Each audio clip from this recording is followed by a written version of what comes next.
바이든 미국 대통령은 이번 테러를 용서하지 않을 것이라며 끝까지 추적해 대가를 치르게 하겠다고 말했습니다. 자, 이번에는 미국으로 가보겠습니다. 워싱턴 이정민 특파원, 미국이 가장 우려했던 일이 현실이 됐습니다. 당혹감이 드러나죠? 네, 그렇습니다. 적어도 오는 31일 철군 시한까지는, 그리고 적어도 미국인들에 대해서는 안전한 출국이 보장되리라고 장담했지만 지켜지지 못했습니다. 미국 정부 당혹스러운 기색이 역력한 가운데 바이든 대통령의 입장 표명도 사태 발생 7시간이 지나서야 나왔습니다. 사망자들을 위해 잠시 침묵의 시간을 갖자며 눈물을 보이기도 한 바이든 대통령은 테러범들에 대해 분명히 보복하겠다고 밝혔습니다. 들어보시죠. To those who carried out this attack, as well as anyone who wishes America harm, know this: we will not forgive.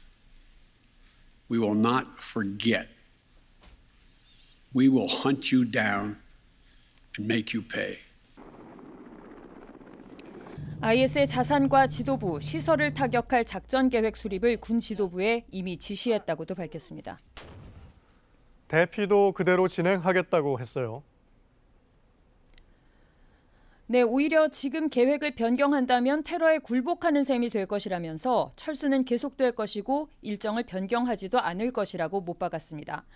테러에 겁먹는 미국이 아니다, 표면적인 이유를 밝혔지만 아직 아프간에 구조해야 할 인원이 미국인만도 1,000명 넘게 남아있어서 현실적으로 그만둘 수 없기도 합니다.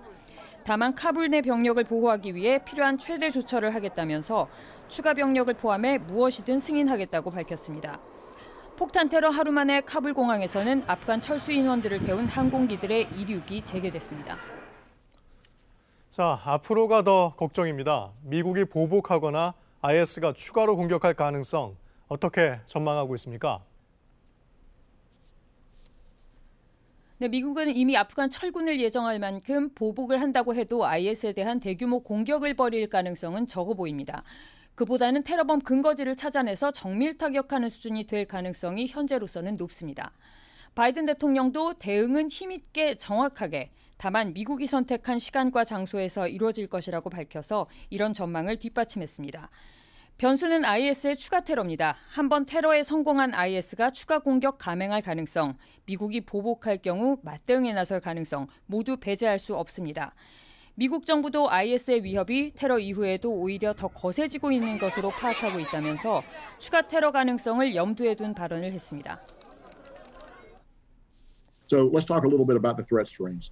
So very, very real threat streams, very what we would call tactical. That means imminent, could occur at any moment. 국제사회 우려도 커지고 있습니다. 유엔 안보리가 오는 30일 상임이사국 긴급회의를 소집해서 대응 방안을 논의하기로 했습니다. 지금까지 워싱턴에서 KBS 뉴스 이정민입니다.